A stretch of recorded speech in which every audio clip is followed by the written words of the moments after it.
Je serre ta parole dans mon cœur afin de ne pas pécher contre toi. Que cette parole soit cachée au fond de mon esprit pour produire le fruit qui t'est agréable.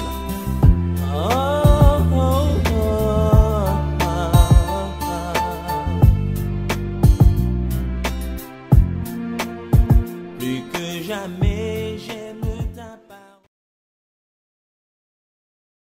Je voudrais saluer tous ceux qui sont présents sur le forum une fois de plus. Remercier Madame Eda pour la direction de la prière, pour l'inspiration qu'elle a eue par rapport à chacun des sujets. Remercier le pasteur Bonugan pour sa sollicitude habituelle.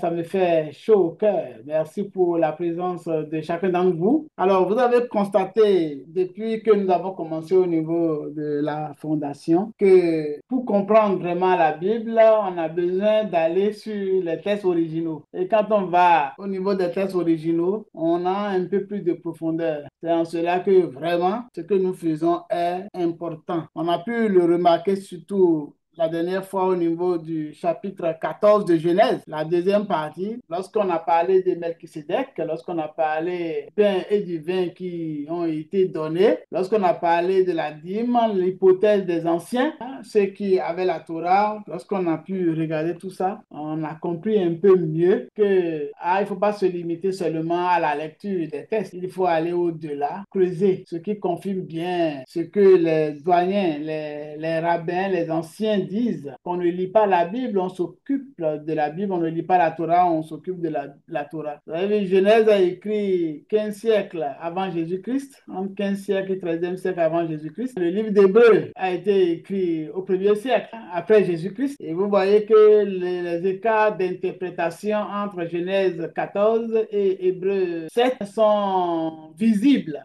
Et il faut avoir connu l'histoire, d'accord, des peuples et des interprétations qui sont suivies pour pouvoir noter vraiment les grandes tendances et la meilleure interprétation. Donc, je vous remercie.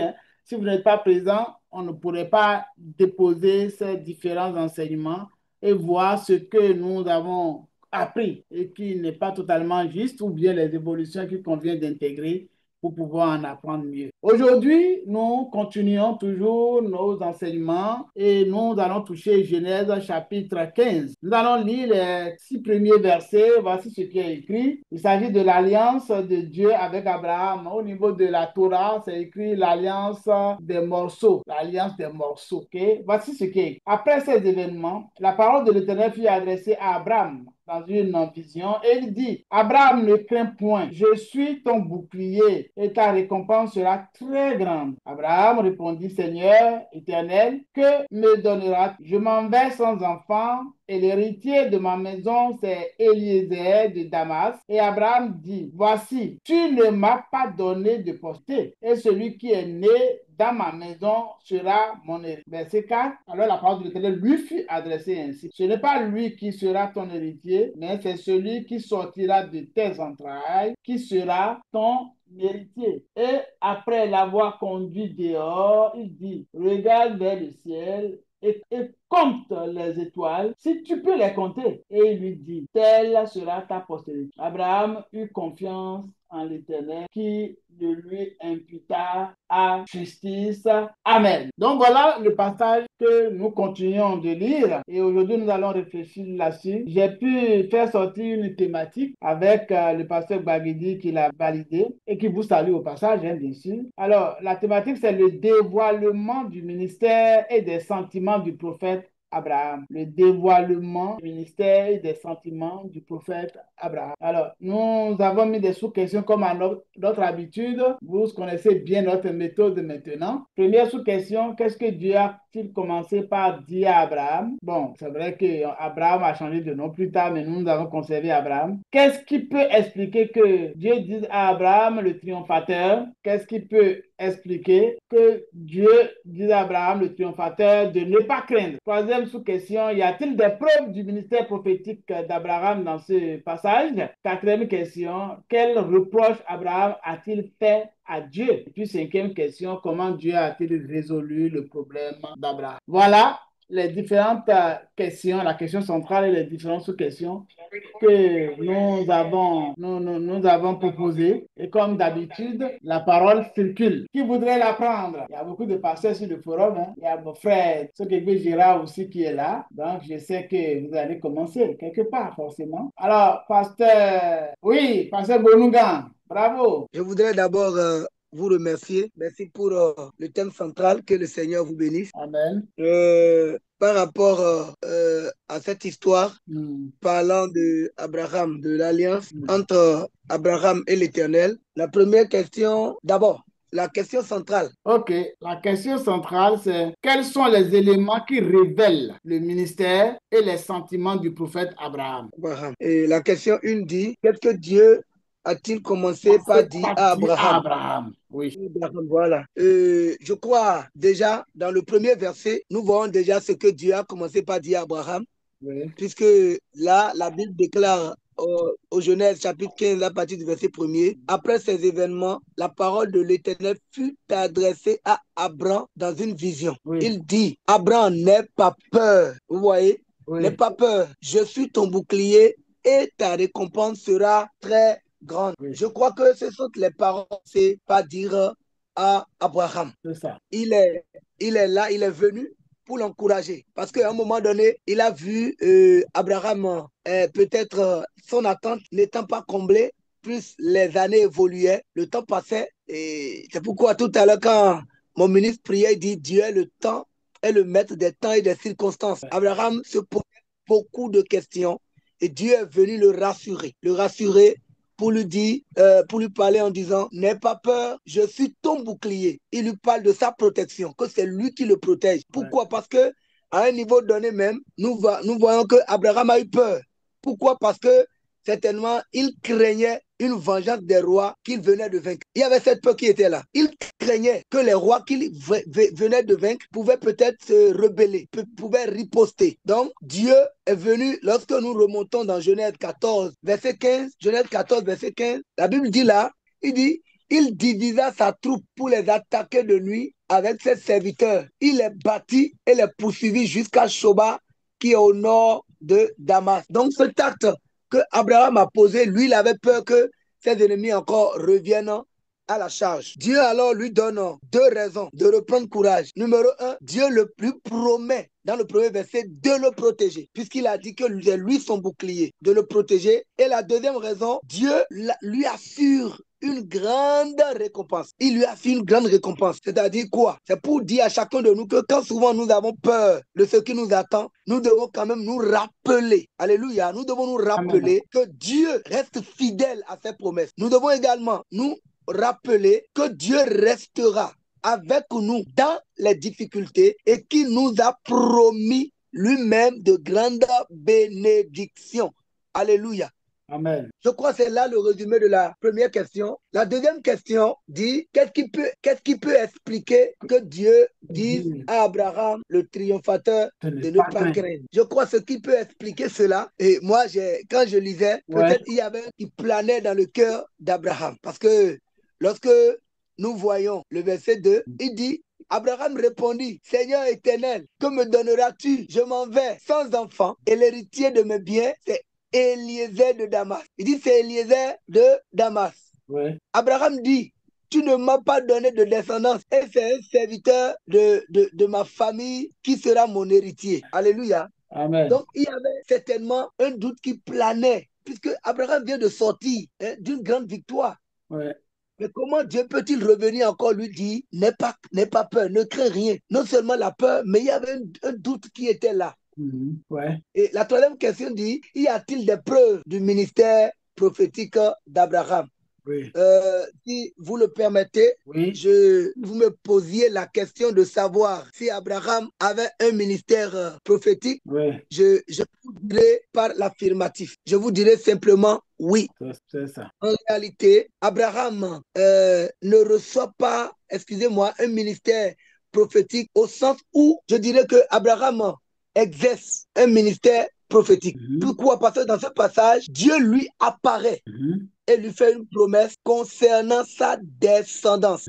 Une promesse qu'Abraham a entérinée. Il reçoit cela avec foi. Mhm. Et vous savez, cette interaction avec Dieu et la foi d'Abraham dans la promesse divine peuvent être interprétées, je dis bien peuvent être interprétées comme un acte prophétique où Abraham transmet la parole de Dieu, puisque Dieu lui-même confirme la promesse d'une descendance nombreuse et d'un héritier. Et Abraham croit en cette promesse, ce qui lui est compté, que la Bible déclare, l'Éternel, cela lui fut imputé à justice. Donc, Abraham croit en cette promesse, malgré son âge avancé et l'absence de descendance en ce moment-là. C'était un acte prophétique. Donc, je pourrais dire que Abraham, dans ce contexte, qui a reçu cette parole prophétique et a cru en cette parole, et cela lui fut imputé à justice. Il a posé un acte prophétique. Ouais. La quatrième question dit, quel reproche Abraham a-t-il fait à Dieu? Oui. Voilà, c'est fort. Je vais ouvrir une parenthèse.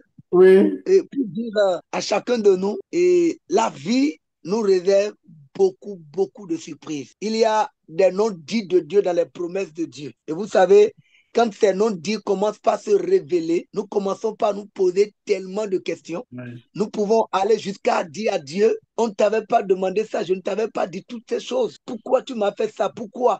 Et on commence à un moment donné à chercher les raisons, à l'accuser, à lui faire des reproches. Je me rappelle, le ministre est là quand j'étais à l'Institut. C'était tellement compliqué au point que j'ai dit au Seigneur, tu n'es pas juste.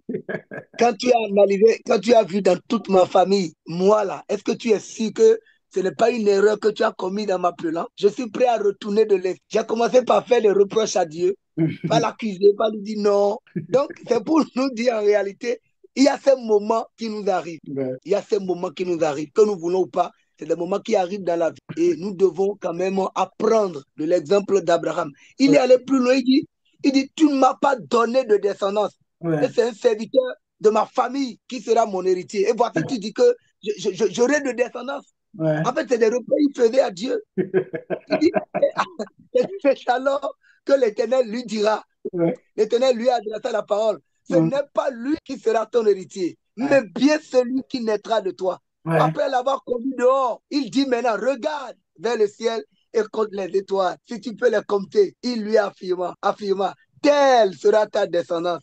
Ouais. Abraham, alors, stupéfait, dira, cru en cette promesse, en cette parole.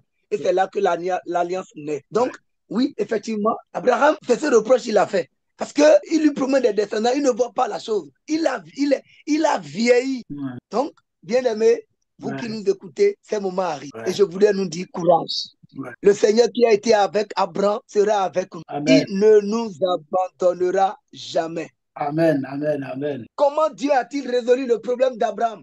Oui. Je crois, c'est clair, hein?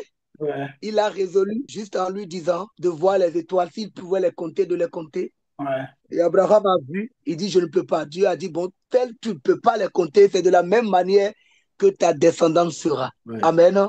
Amen. Quelqu'un qui est désespéré, qui a cette preuve-là, tangible, et qui a vu de ses propres yeux, et puis on lui a dit, c'est de la même manière sera ta descendance. Abraham n'a plus rien à dire, si tu peux faire Gorgui, il dit, Seigneur, je crois. Éternel, je sais que tu es capable. C'est cette foi-là qui fait que vous et moi, nous sommes là aujourd'hui et nous parlons d'Abraham. Que Dieu vous bénisse. Je vais m'en arrêter là. Merci beaucoup, docteur. Merci bien, Pasteur Bonouga, on a noté que la première phrase, c'est ne crains pas. Non, on a bien noté ça. Et vous avez dit que peut-être qu'il craignait le retour des rois qu'il avait vaincus. Hein. J'ai aussi noté qu'il existe une inquiétude dans le cœur d'Abraham. Cette inquiétude-là est révélée. J'ai noté que par rapport au ministère prophétique, Dieu a parlé avec Abraham, Dieu a révélé des choses à Abraham et cela dénote son ministère prophétique. En tout cas, merci beaucoup. On a noté ça. Il ne faut pas hésiter à revenir s'il y a d'autres choses qui vous montent à l'esprit, si Dieu vous met d'autres enseignements ou d'autres pensées à l'esprit. Il ne faut pas hésiter comme nous le faisons habituellement. Pasteur Choumou. Oui, papa. Pasteur Choumou est là, docteur Sokegbe est là aussi. Donc, ou bien il veut prendre. Pasteur Choumou, allez-y. Et après, on ira au docteur Sokegbe. Après, on ira au frère Kadja, bienvenue. Et puis, s'il y a d'autres personnes qui lèvent le doigt, on va y aller. Allez-y. D'accord, papa. Ah, vraiment, merci beaucoup, papa. Merci à mon président pour son intervention. Il a dit beaucoup de choses, il a ramassé déjà beaucoup de choses. Je ne vais pas trop revenir sur certains points, mais je voulais aussi intervenir au sujet, sinon autour de certaines questions. La question numéro 4. Oui. Quel reproche Abraham a-t-il fait à Dieu? Comment Dieu a-t-il résolu le problème d'Abraham? Je vais me prononcer autour de cette question-là. Ou bien, qu'est-ce qui peut aussi expliquer que Dieu dise à Abraham le triomphateur de ne pas craindre? Je vais commencer par la question là. OK. Je voulais essentiellement rester sur les Écritures. OK. Peut-être, on va dire, quand on lit de façon brute ce ce que moi je peux comprendre là immédiatement, Oui. c'est ça que je vais faire ressortir. Qu'est-ce qui peut amener Dieu à dire à Abraham le triomphateur de ne pas craindre? Pour ma part, Abraham ne craignait pas une agression armée ou bien une attaque sorcellerie. C'est ce que je comprends ici parfaitement quand je lis les Écritures, ça allait très loin. OK. Ici, Dieu a été clair. Il dit à Abraham, ne crains point, hein, ne crains point, je suis ton bouclier, ta récompense sera grande. Et voyez la réaction du monsieur. Il dit à Dieu, Seigneur éternel, que me donneras-tu? Il n'a même pas parlé de ses ennemis. Est-ce que tu vas me protéger contre les attaques de mes ennemis? Il attaque directement le côté de la promesse. Il dit, que me donneras-tu? Je m'en vais sans enfant. Et l'héritier de ma maison, c'est Eliezer de Damas. Et Abraham dit, voici, tu ne m'as pas donné de postérité. Et celui qui est né dans ma maison sera mon héritier. Donc, là, quand il prend la parole, c'est le côté qui le fait mal, là, qu'il souligne. Ouais. C'est un peu comme s'il en avait gros sur le cœur. Oui. Parfois, quand nous avons un peu de ressentiment, il y a tellement de choses qu'on a encaissées, on a encaissé.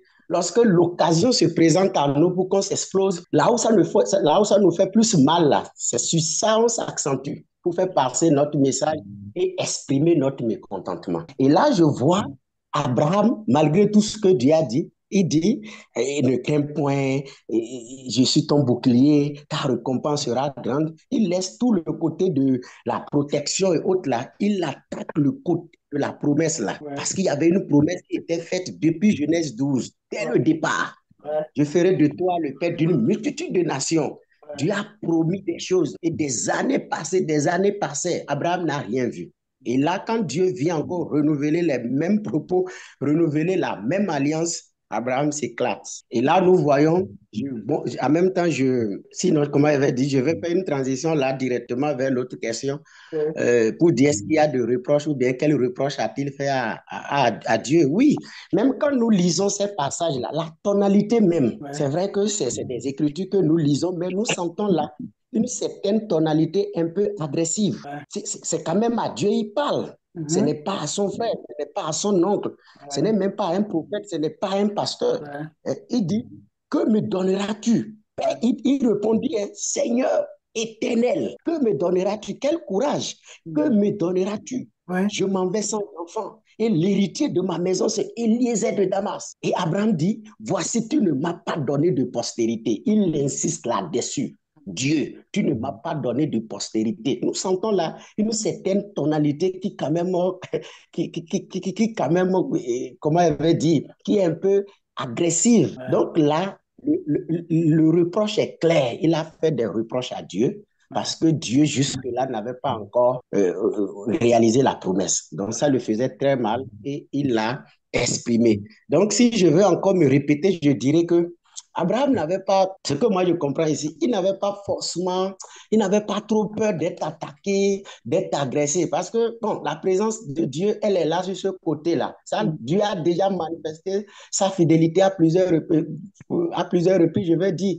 Toutes les fois qu'il a été attaqué, il a toujours été victorieux, il a vu la main de Dieu, mais est-ce que la promesse va se réaliser? Et c'est pourquoi quand Dieu s'adresse à lui, il bondit sur la question là, il veut vraiment voir clair.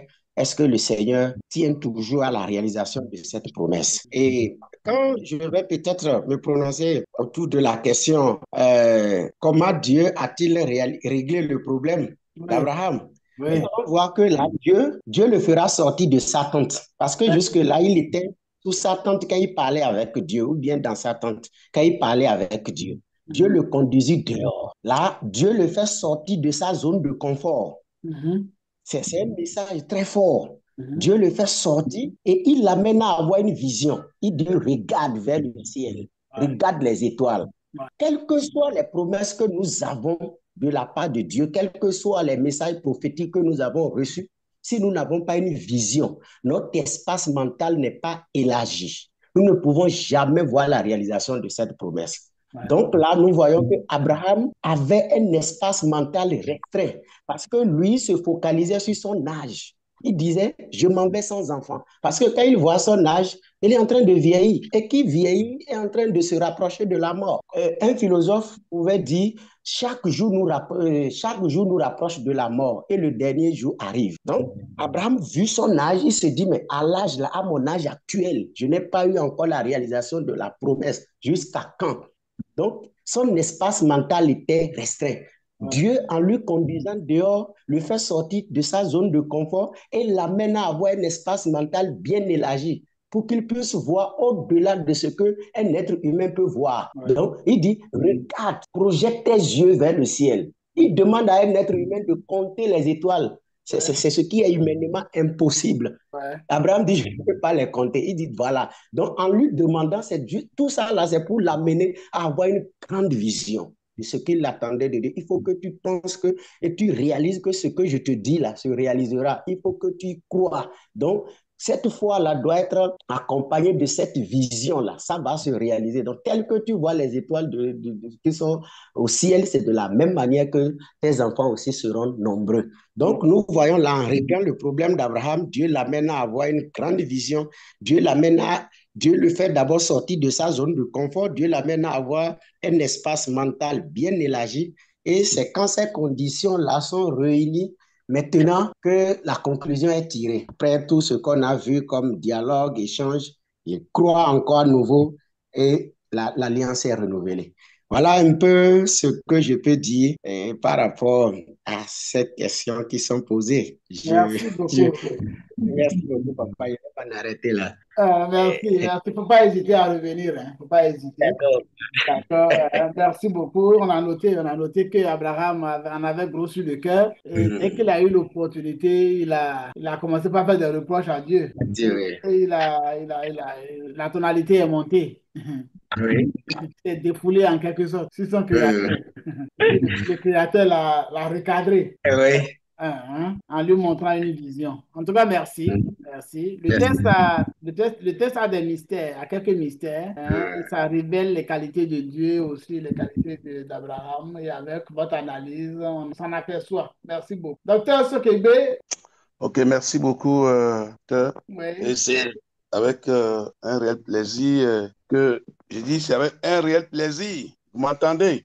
Oui, bien sûr. Très bien, donc voilà, j'ai bien suivi tous ceux qui m'ont précédé et qui ont apporté beaucoup de contributions très édifiantes. Et, vraiment, merci beaucoup pour la thématique, la question centrale, les sous-questions. Avec Abraham, on découvre beaucoup de choses. Donc, ce que je recherche toujours à travers ces thématiques, est-ce que nous-mêmes, en apportant notre contribution à la question centrale, aux questions spécifiques, est-ce que nous gagnons? Est-ce que nous tirons beaucoup de leçons pour notre marche avec le Seigneur? Eh bien, je crois que oui. Et c'est pour ça que ce soir, je veux bien aussi me livrer à cet exercice de contribution sans vraiment revenir sur ce qui a été dit. Bon, je vais commencer par, je crois, c'est la question 4, non? La question 4, je crois que c'est la question 4 qui parle de... Je ne me retrouve pas. Quel reproche question... Abraham a-t-il fait? Oui, C'est ça? voilà, très bien. Donc, c'est ça, surtout celui qui vient de me précéder,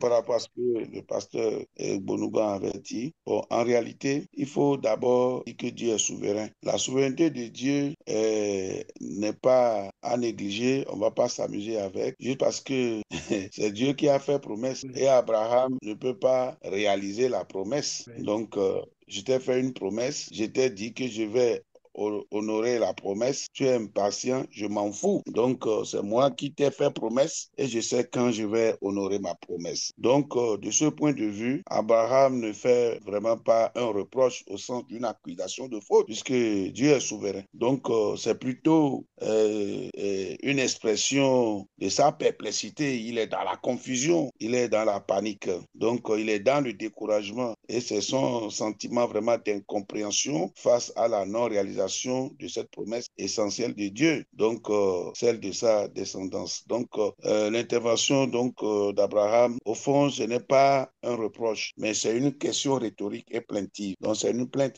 Quand on parle donc de reproche, c'est une critique. Vous voyez, c'est une critique. Et c'est pour ça que je nuance un peu pour dire c'est une intervention plaintive et rhétorique. Seigneur éternel, que me donnerais-tu puisque je m'en vais sans enfant? Vous voyez, ça veut dire que là, j'ai dit, Abraham craint la mort. Si c'est qu'il ne va pas mourir, il ne sera pas dans la perplexité, il ne sera pas perplexe pour faire chose, pour être en train de s'interroger sur la descendance, sur la postérité. Et donc, comme c'est déjà, en réalité, quand on fouille, on a beaucoup de raisons, c'est pas tout ce qu'on trouve dans les recherches et autres, bon, forcément, qui sont du contexte, parce que vous avez vu, Abraham a attaqué la descendance. Il n'y a pas de crainte, par exemple, que la coalition des rois là, qu'il a vaincu là, viennent en tout cas, c'est pas à l'attaquer à nouveau. Donc, Seigneur éternel, que me donnera? Donc, il est en train d'exprimer que toutes les bénédictions, protections,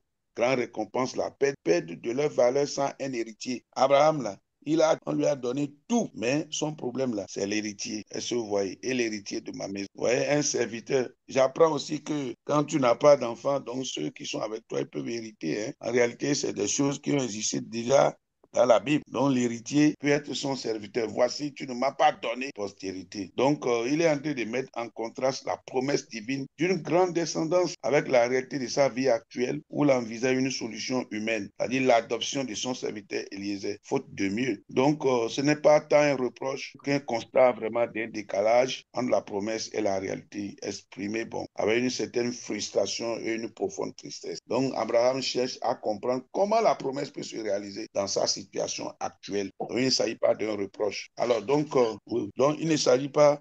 J'espère que le docteur me suit bien. Bien sûr, vous venez de dire D'accord. qu'il ne s'agit pas d'un reproche selon vous. Non, c'est pas un reproche, c'est pas selon moi. C'est pas un reproche, d'accord? Donc, c'est une certaine frustration, une profonde tristesse qu'il exprime vraiment dans sa situation actuelle. Alors, donc, comment Dieu a-t-il résolu le problème d'Abraham? Vous voyez, donc ça, c'est intéressant, tout ce qui a été dit. Vous voyez, Dieu est puissant. Dieu est vraiment puissant. Au lieu de lui dire que, bon, tu auras la promesse, ça va se réaliser, il lui montre une que Dieu donne cette multitude, en tout cas, à tous ceux qui sont sur cette plateforme, la fondation, la bonne semence dans les domaines où ils le souhaitent. Parce que Amen. bon, oui, donc c'est pas que je ne relâche pas beaucoup d'enfants ce soir dans les vies, donc les gens sont déjà saturés. Bon, donc,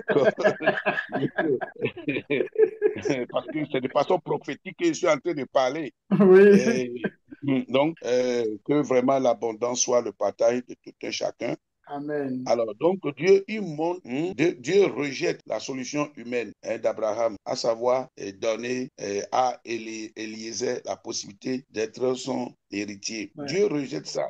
Ce n'est pas de lui, c'est pas lui qui sera ton héritier. Et Dieu affirme, une descendance biologique à Abraham, si vous voyez, mais c'est celui qui sortira de tes entrailles qui sera ton. C'est une promesse d'un direct biologique, ce qui rend le miracle encore plus grand contre âge et arabe.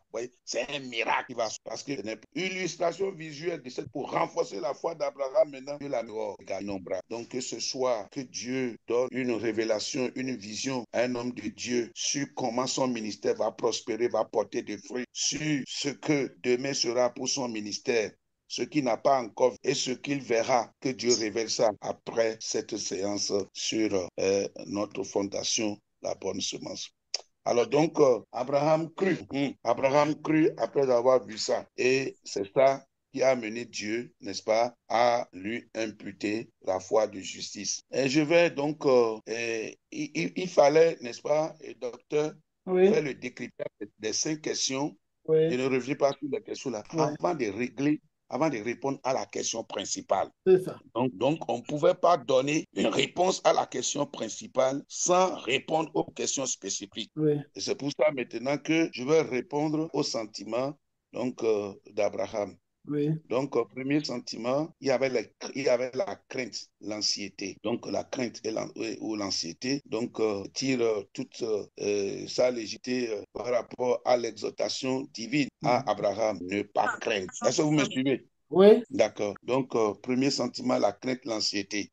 Donc, c'est parce qu'il est dans l'anxiété, dans la crainte que Dieu lui dit, il ne faut pas craindre, ne oui, pas craindre. Dieu lui dit ça. Donc, et ça, c'est parce que Abraham n'a pas d'héritier qu'il attend. c'est ça. Deuxième chose, c'est la déception, un sentiment de déception et de frustration. Donc, qui est toujours exprimé dans cette question sur l'absence d'enfant et la nécessité d'un héritier par substitution. Donc, versets 2 et 3, donc de notre texte de base, Genèse 15, verset 2 à 3. Donc, la crainte et l'anxiété, c'est Genèse 15, verset 1er. Maintenant, troisième sentiment de notre patriarche à qui on a imputé la foi de justice, Abraham, bien sûr, c'est le doute voilé, hein? C'est un doute discrétionnaire, hein, au sens de la recherche, voilà, donc c'est un doute voilé de l'incompréhension. Sa question, que me donnerais-tu puisque je m'en vais sans enfant? Vous avez dit tout à l'heure que Abraham craignait de mourir. Il craint la mort, c'est un problème. Donc, n'est pas un refus de Dieu, mais une expression de sa difficulté à concilier la promesse divine avec sa situation. Un autre sentiment, docteur et Oui, chers serviteurs de Dieu, en vos rangs, qualité et grade, sur cette plateforme Fondation La Bonne Semence, un autre sentiment d'Abraham, c'est la foi et donc la confiance. Quand Dieu l'a fait sortir et lui a fait voir les étoiles, Abraham revient à lui-même et crée. Donc un sentiment de foi et de confiance qui balaie tout ce qu'on avait vu auparavant. Donc la réponse finale et décisive d'Abraham est la foi. Il crut l'Éternel. Donc ça, c'est verset 6. Démontrant une confiance profonde en la parole de Dieu, malgré les impossibilités humaines. Donc c'est le sentiment dominant et salvateur, docteur. ok. Donc le sentiment dominant et donc salvateur, c'est ce dernier sentiment. Alors, les révélations sur le ministère d'Abraham, son rôle auprès de Dieu. Abraham, il est bénéficié de la révélation divine. Ça dit que la vision, là, c'est Dieu qui lui a donné la vision. C'est pas que Abraham a eu une vision. Dieu qui s'est révélé à lui. Il faut bien comprendre le sens. Il faut bien comprendre le sens de la vision. Donc, il est bénéficié, n'est-ce pas, de la révélation divine directe. Il est celui à qui la parole de Dieu fut adressée dans une vision.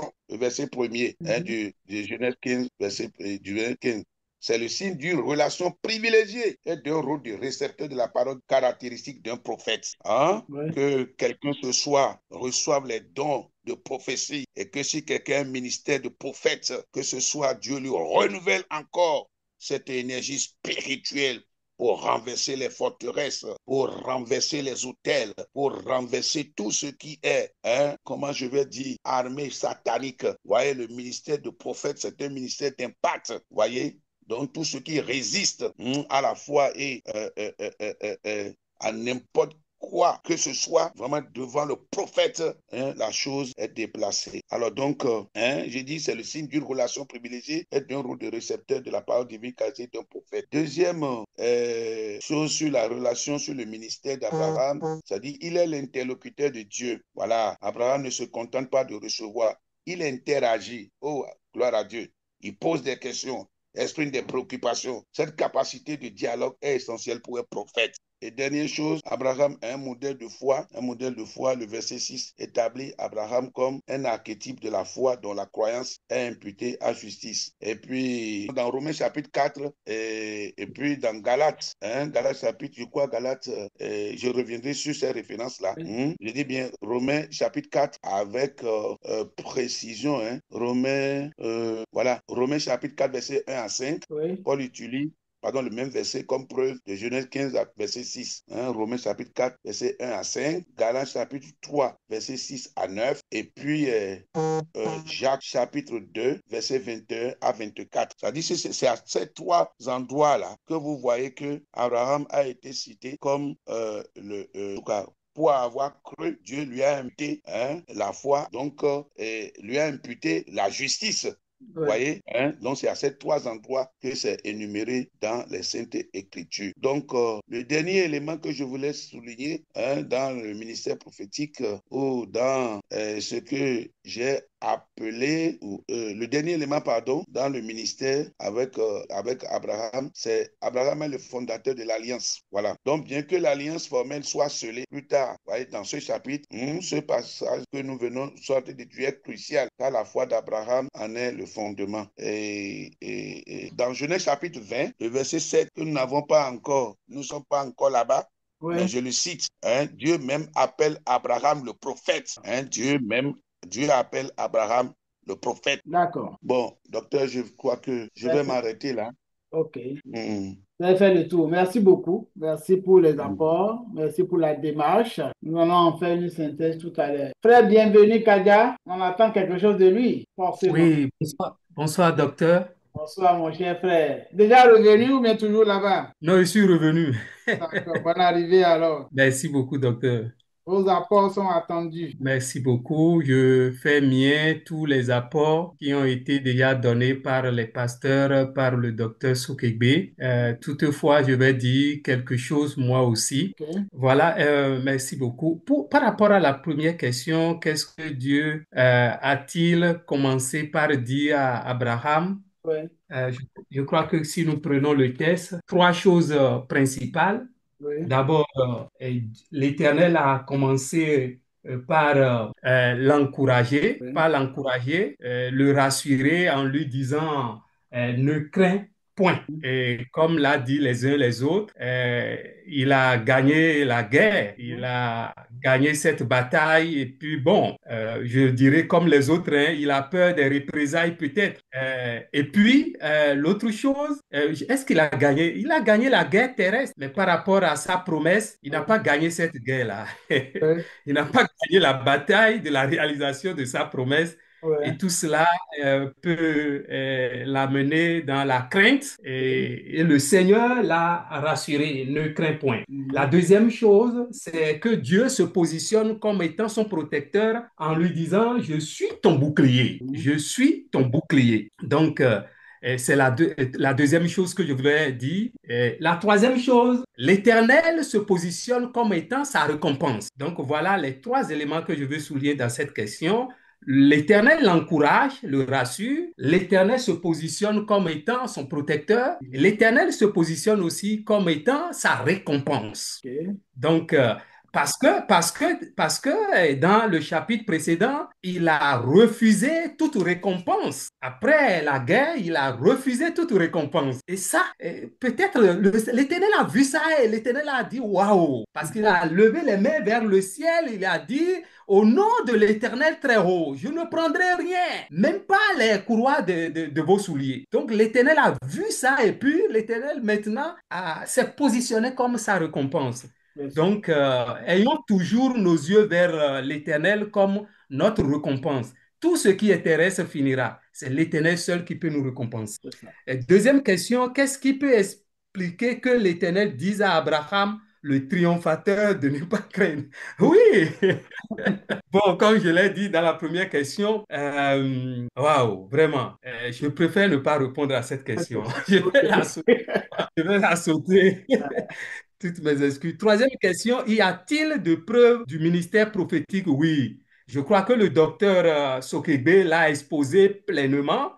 Et première preuve, Dieu est apparu à Abraham en vision. C'est une preuve pour le prophète. Dieu apparaît au prophète en vision pour lui donner un message. Déjà même par le premier verset, où la Bible dit, l'Éternel fut adressé à Abraham dans une vision. Oui, donc ça c'est une preuve qu'il est prophète. Deuxième preuve, c'est là où, c'est vers le verset 6, Abraham eut confiance en l'Éternel qui le lui imputa à justice. Aujourd'hui, nous croyons tous et nous acceptons tous la promesse de Dieu par la foi et il est le premier à annoncer cela, à pratiquer cela. Et aujourd'hui, comme l'a dit le docteur, Romains 4, Paul a répété, Galates 3, Jacques 2, et nous, d'ailleurs, nous disons que Abraham est le père de la foi. Donc, par ça, il a annoncé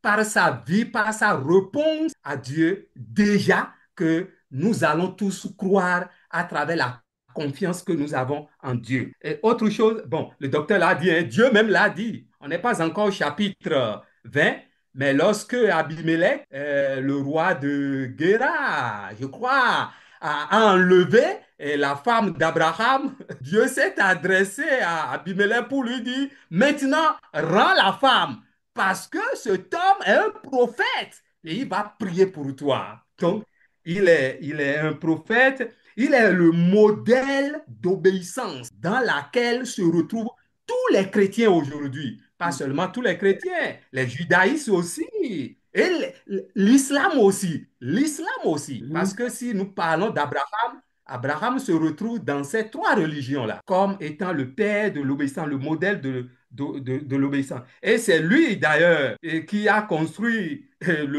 des autels la première fois et a fait alliance avec le Seigneur en circoncisant son fils. Donc, il y a plusieurs preuves qui prouvent qu'il est vraiment prophète et nous suivons tout cela aujourd'hui.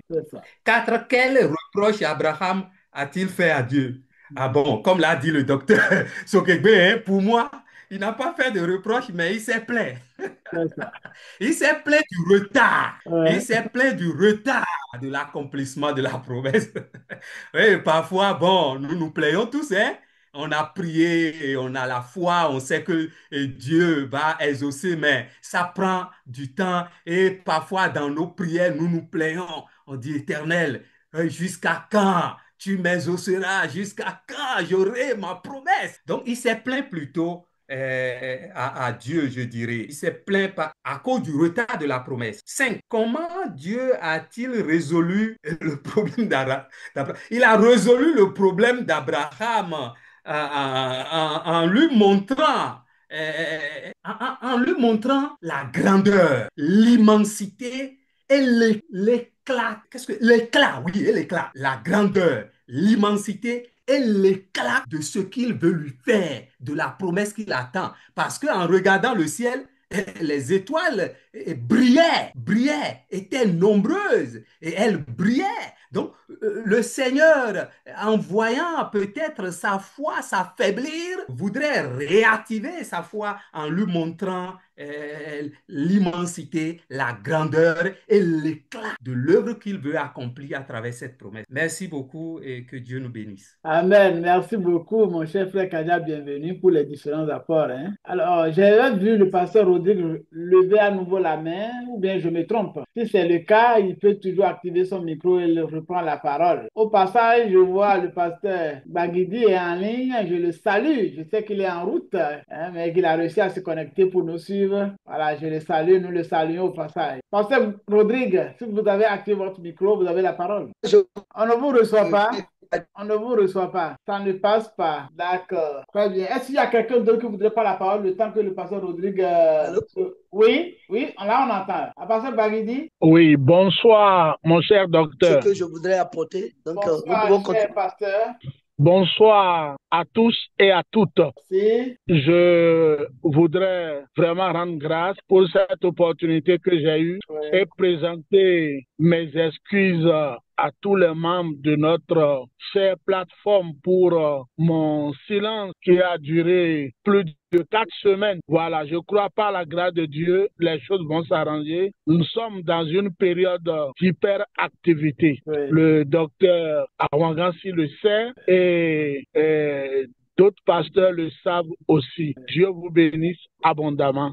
Amen. Amen, amen. Merci, pasteur. Non, je sais que ce sont les occupations. Vous êtes sur d'autres fronts. C'est toujours d'ambition.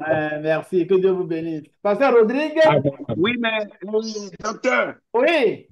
Oui, Mais permettez-moi de saluer le patriarche, le pasteur Baguidi. J'ai allez-y, entendu ça, allez-y. mais il était où? Il était où avant? Merci bien.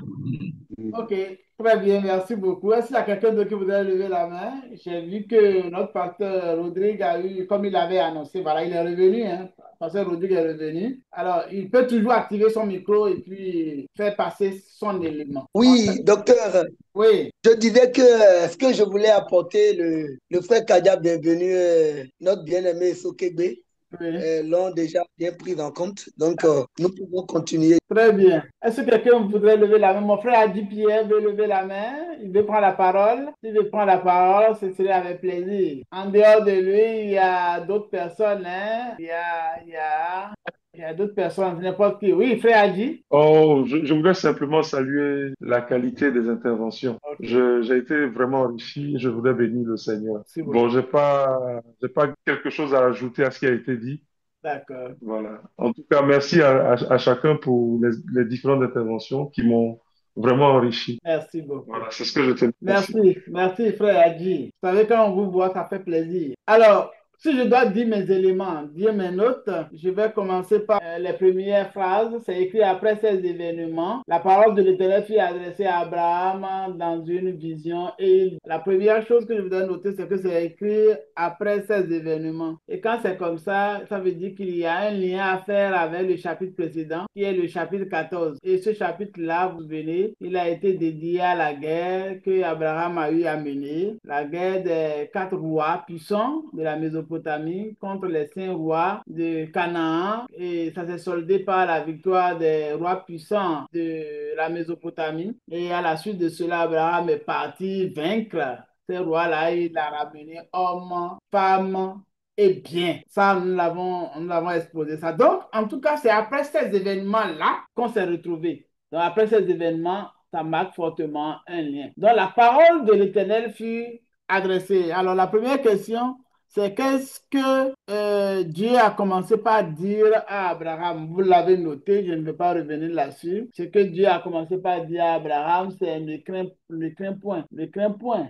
Je suis ton bouclier et ta récompense sera très grande. J'ai noté que notre frère Bienvenu a décortiqué ça en 3 points, notamment rassurer et encourager, et puis se présenter comme le protecteur, et puis aussi que Dieu est la récompense. On pourrait bien développer à fond la récompense, puisqu'il a fait le lien avec la récompense qu'il avait refusée par rapport au chapitre 14. Donc, Dieu dit, ne crains point. Et la question, c'est, pourquoi est-ce que Dieu, là, il va dire, ne crains pas à quelqu'un qui est parti gagner une guerre mondiale? Parce que cette guerre-là, c'est la Mésopotamie, hein, c'est les rois puissants de la Mésopotamie qui sont venus vaincre les rois cananéens. Donc, c'est ce qu'il y avait de pratiquement puissant au monde à l'époque.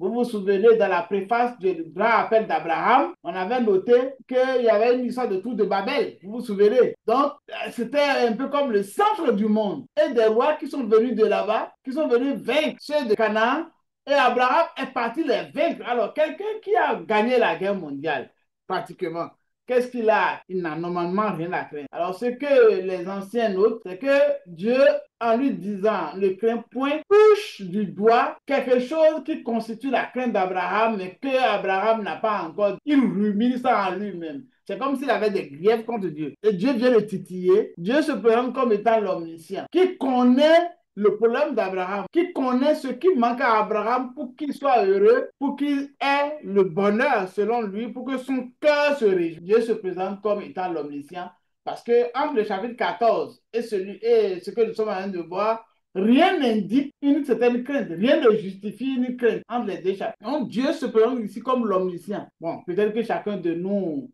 apparemment, nous ne manquons de rien, apparemment, mais intimement dans nos cœurs, nous avons des besoins. Il y a des choses qui nous manquent. Dieu sait. Dieu est omniscient. Il connaît nos pensées secrètes. Il connaît nos besoins secrets. Il connaît nos projets. Il connaît nos prières, nos désirs, nos aspirations. Dieu se présente ici comme l'omniscient. Ce qui peut justifier, c'est que Abraham a des craintes non dévoilées. Et Dieu veut l'amener à se vider. C'est pourquoi il lui dit ne crains point, entre autres. Parce que si ce que Abraham craint ici, bon, vous l'avez déjà dit, c'est dans le texte, c'est qu'il craint mourir sans postérité. Il craint que ses biens aillent à un simple serviteur qui dépasse son descendant, son bras droit qui est Eliezer de Damas. C'est ce que Abraham craignait. Alors, qu'est-ce qui peut expliquer ce que Dieu dit à Abraham, le triomphateur de plein point, c'est qu'Abraham avait donc quelque chose qui lui manquait et Dieu seul savait. Avec Abraham, mais ce n'est pas encore dit, Abraham ruminait quelque chose.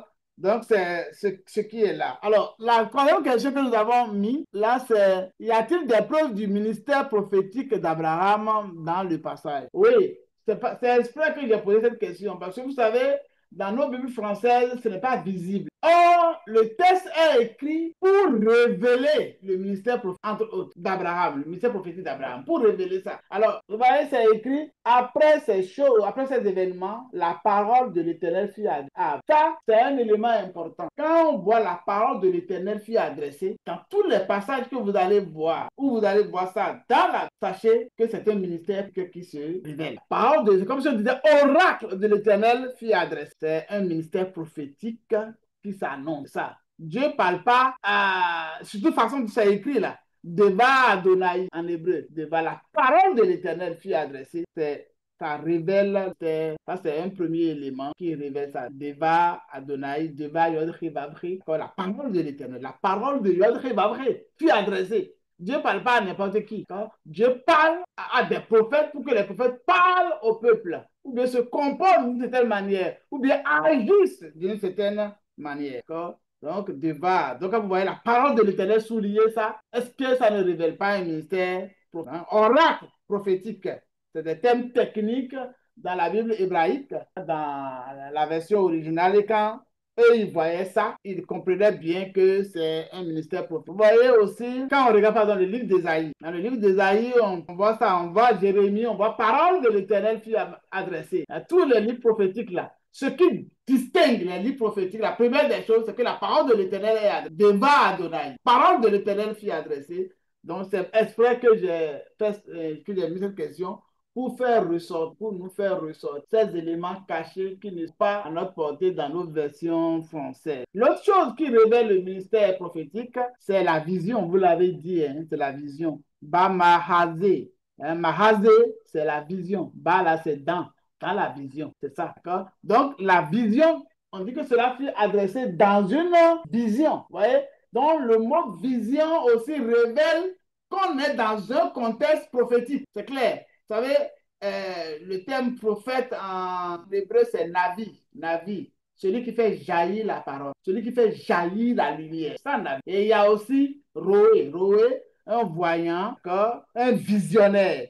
Donc, les termes voyant, visionnaire, prophète étaient interchangeables. Vous prenez par exemple le livre d'Ésaïe, comme que je citais tantôt.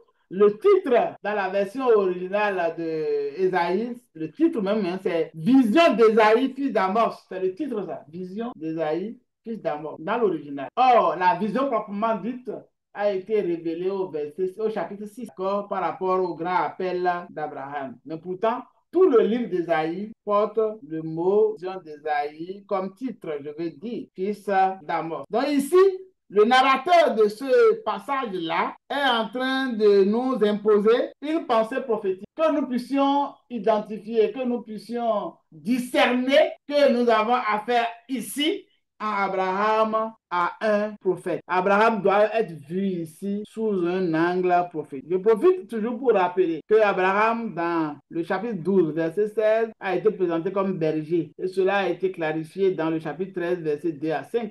Et ensuite, dans le chapitre 12, verset 7 à 8, on l'a vu comme prêtre. Il a fait un autel, il a fait un sacrifice.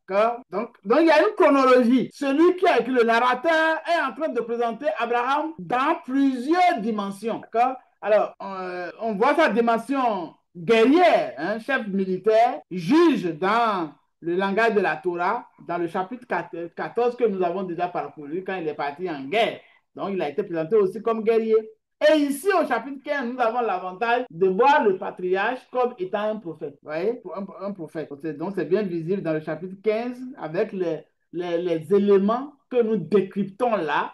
et qui l'expose, qui le révèle comme étant prophète. Cela est aussi vu, comme vous l'avez noté, bien sûr, dans la scène avec Abimelech, chapitre 20 à partir du verset 7. On le verra plus tard en tant que roi ou père des rois. On le verra. Hein? Il y a des choses qui ne sont pas visées dans nos versions françaises, hein, ou bien dans les commentaires des livres français. Mais c'est ainsi qu'il faudrait prendre. Nous voyons alors notre patriarche Abraham dans une figure totale qui combine toutes ces dimensions. Dimension de berger, dimension de prêtre, dimension de guerrier, dimension de prophète, puis dimension de roi. C'est une figure totale qui incarne tous ces ministères, tous ces pions là, dans une tonalité prophétique. C'est comme ça qu'il faudrait voir la chose. Alors, qu'est-ce que je veux dire d'autre? Est-ce que quelqu'un parmi nous a une crainte? Si tu as une crainte particulière, ben, il faut savoir que Dieu connaît et tu peux le lui dire. D'accord? Dieu dévoile ici la crainte d'Abraham. Il dévoile que malgré qu'il soit triomphateur, qu'il soit un grand vainqueur, mais il y a des choses qui lui manquent. Il est dans le besoin. Il y a des choses qui lui manquent. Et chacun de nous, certainement, nous avons des choses qui nous manquent malgré tous les biens, déjà toutes les ressources, hein, tout ce que Dieu nous a donné. Nous avons certainement des manques. Quand Dieu sait ça, il se présente ici comme celui qui le sait et celui qui peut résoudre. Oui, ici, vous voyez, quand on prend le chapitre 2, je vous disais, hein, c'est pas notre faute, hein, nous les Français, hein, c'est notre version qui est comme ça. Vous voyez, au verset 2, c'est écrit, Abraham répondit, Seigneur éternel. Bon, il désigne bien son Dieu qui est éternel, vous voyez, donc c'est le Yod Rebabke. Que me donneras-tu? Je m'en vais sans enfant. Et l'héritier de ma maison, c'est Élisée de Damas. Vous voyez, quand il a dit ça, ça a été mis dans ma version, hein, entre guillemets, mais il n'y a pas eu de réponse. Hein, il n'y a pas eu de réponse. Et il est encore écrit au verset 3, et Abraham dit, voici, tu ne m'as pas donné de postérité, et celui qui est né dans ma maison sera mon héritier. Vous voyez? Le fait d'avoir répété cela 2 fois, après le silence, parce que c'est noté par les anciens qu'il y a eu un silence gênant. Il y a eu comme un silence. Vous voyez? Façon Abraham, de la manière qu'Abraham parlait là, et Dieu n'a pas répondu la première fois, et il a dû reprendre la parole pour clarifier, pour dire que son problème là, vraiment, mon problème que tu as de toucher, c'est que c'est un de mes serviteurs qui va mériter. Nous pouvons conclure que c'est comme un reproche qu'il adresse à Dieu, surtout qu'il a répété, parce que Dieu s'est tu à la première intervention. Donc, il y a là, effectivement, un reproche. Alors, en hébreu, il y a une expression qui dit Vayomer. Vayomer, on doit dire qu'Abraham, s'il a dit 2 fois, il a repris la parole. Après avoir parlé la première fois, Dieu n'a rien dit. Ce silence est gênant. Hein? Et puis après, il reprend la parole encore pour dire que vraiment, il a dit ce qu'il avait sur le cœur. Bon, on peut essayer de les détourner dans nos commentaires en disant que non, c'est pas proche, mais c'est vu par les anciens comme un reproche. Il est un de dire à Dieu, en réalité, tu avais promis, hein, mais jusque-là, tu n'as encore pas fait ça. Et je suis en train de vieillir. Ma femme, elle a un certain âge. Et visiblement, ça devient quasiment impossible. Voilà. Et ce qui se dessine, c'est que c'est Élisée qui va hériter de mes biens. D'accord? C'est un peu comme pour lui dire, mais tu ne tiens pas parole. Il n'est pas loin de là. Hein. Tu ne m'as pas donné enfant. D'accord? Donc, au départ, qui a provoqué Abraham? C'est Dieu lui-même qui l'a provoqué en disant ne crains point. Parce que Abraham, il est atterri, il vient dans une vision, il dit ne crains point. Donc Abraham a eu son opportunité qu'il a eu à saisir pour dire ce qu'il avait sur le cœur. Qu'est-ce que tu vas me donner quand tu dis que je ne veux pas craindre là? Ce qui compte pour moi, c'est enfant maintenant. Oui. Malgré tout ce que nous avons eu, des fois, ce qui nous tient à cœur pour combler nos attentes, ça est quelque part là. N'hésitons pas à le dire à Dieu. N'hésitons pas à signaler. En lui signalant ça, il pourra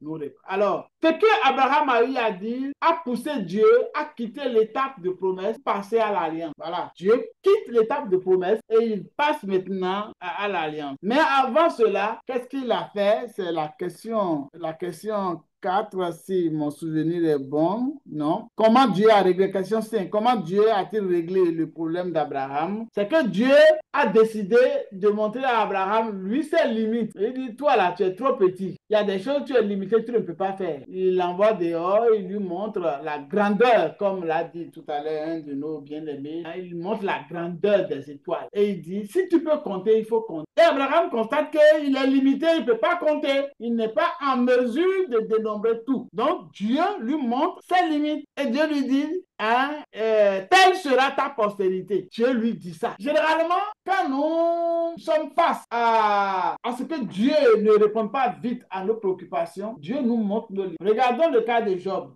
Quand Job se plaignait, il se plaignait. Dieu a attendu. Et c'est au chapitre 38 qu'il lui montre également ses limites. Hein? Il lui a dit là-bas, l'Éternel répondit à Job du milieu de la tempête et dit, qui est celui qui obscurcit mes desseins, par des discours sans intelligence, saint terrain comme un vaillant homme. Je t'interrogerai et tu m'instruiras. Où étais-tu quand je fondais la terre? Dis-le si tu as de l'intelligence. Qui a fixé les dimensions? Le sais-tu? Ou qui a étendu sur elle le cordeau? Etc., etc. Dieu, quand Job se plaignait, ben, il est venu lui montrer ses limites. Et en montrant à l'homme ses limites, il montre à l'homme sa grandeur, sa toute-puissance. Il dit, je peux faire ce que je veux. Hein? Je ne suis pas limité. Je ne suis pas un incapable. J'ai les moyens de ma politique. J'ai les moyens. Ce que je veux faire, je peux le faire en son temps. Voilà. Donc, Dieu répond à Abraham. Il le fait sortir. D'accord? Il montre à Abraham ses limites, comme il a montré à Job ses limites. Alors, je dois préciser que pour les anciens, les étoiles étaient des êtres vivants, étaient un peu comme des êtres vivants pour eux. Hein, et ils voyaient que le ciel est habité par des êtres vivants. Donc, quand on voit étoiles, ils voyaient étoiles, ils confondaient étoiles avec même les anges. D'accord? C'est pourquoi parfois dans des versets bibliques, vous voyez qu'on parle d'étoiles, on parle des anges et parfois il y a un peu de confusion. En effet, quand Abraham a vu ce que Dieu lui a montré, il lui confiant. Voilà, il lui confiant. Et quand on dit il a eu confiance, bon, pour l'hébreu, il y a deux choses à préciser. Pour l'hébreu, la confiance, on croit naturellement en quelque chose, mais on place sa confiance en quelqu'un. Et quelqu'un comme Dieu, là, on lui place sa confiance parce qu'il nous a fait quelque chose, parce qu'il nous a montré quelque chose, parce qu'il nous a convaincus. Voilà, donc ici, Abraham eut confiance. Et ce thème-là, comme vous l'avez déjà dit, hein, notamment en Presse Québec, Paul est revenu là-dessus dans plusieurs passages d'Abraham crut et cela lui fut imputé. Abraham crut et cela lui fut imputé. Alors, il y a la dernière précision que je vais faire, c'est sur le mot justice. Le mot justice dans la Bible, dans la sémantique biblique, est différent de ce que nous savons dans la justice occidentale. La justice occidentale, c'est ton droit qu'on te donne. Mais dans la justice biblique, c'est l'amour. Même l'aumône est de la tech, même la faveur, c'est dans la sémantique biblique. Mais voilà les quelques apports que je peux faire sur ce passage en nous invitant la semaine prochaine ou le week-end prochain à réfléchir en détail sur l'alliance des morceaux. Comment Dieu a conclu cette alliance qui a été provoquée par les plaintes d'Abraham. Nous allons essayer de décortiquer cette alliance-là et tirer les enseignements qui sont dedans. Merci beaucoup. Je crois qu'on a débordé un tout petit peu. Ouais. Merci pour vos différents apports. Si vous avez quelque chose encore à rajouter, on peut se donner 2-3 minutes pour le faire avant de... Bon, allô papa. Oui. Moi, je voudrais avoir encore une lumière Oui. au niveau de la question qui parle de reproche fait à Dieu ou pas là. Oui. Je ne sais pas si c'est le mot qui est trop fort ou bien c'est quoi. Pourquoi j'ai comme l'impression qu'on a peur de dire qu'Abraham a fait des reproches à Dieu, alors que c'est clair, ce sont des reproches. Hein. Oui, bon. Moi, Oui. Pasteur, je crois qu'on veut idéaliser, nous sommes tous tentés d'idéaliser Abraham. Ouais, c'est le père de la foi, c'est le patriarche. Ouais. Donc, parfois, ces déviations, nous ménageons, y compris dans nos commentaires. Hein. Ouais. Oui. Nous ménageons. Ça se fait. Mais bon, pour les anciens, c'est que Abraham, c'est un reproche qu'il faisait. D'accord? En disant, tu as promis, tu n'as pas fait. Et maintenant, c'est devenu impossible. Abraham connaît la situation de sa femme. Ouais. Abraham sait qu'elle est ménopausée. Donc, il sait que c'est plus possible, humainement parlant. Mais ce que tu veux me donner, tu ne donnes pas ça en même temps. Et puis, tu attends depuis jusqu'à ce que ça devienne impossible. Mais selon mes calculs, c'est clair là. Il était de Damas. Voilà. Donc, c'est tout ça qui fait que les anciens, que ça prise même un reproche. Surtout qu'il a pris la parole 2 fois. fait l'appel la première fois, Dieu n'a rien dit. C'est la deuxième fois maintenant que Dieu a dû reprendre la parole. Voilà ce que je peux dire, mon cher pasteur. D'accord, merci, papa.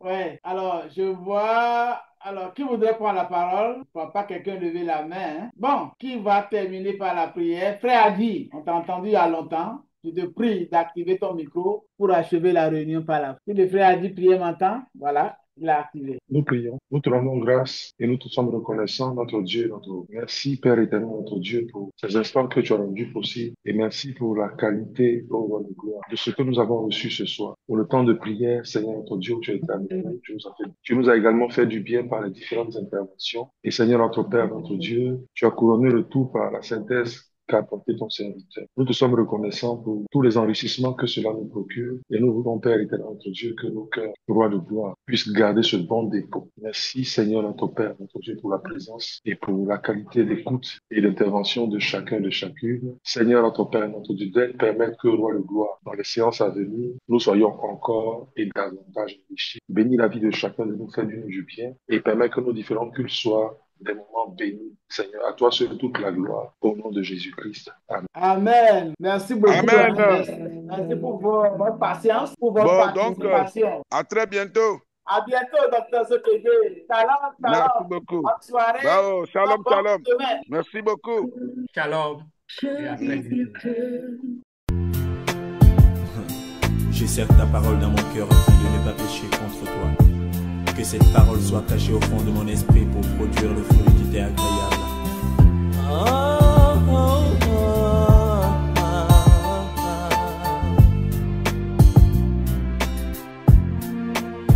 Plus que jamais.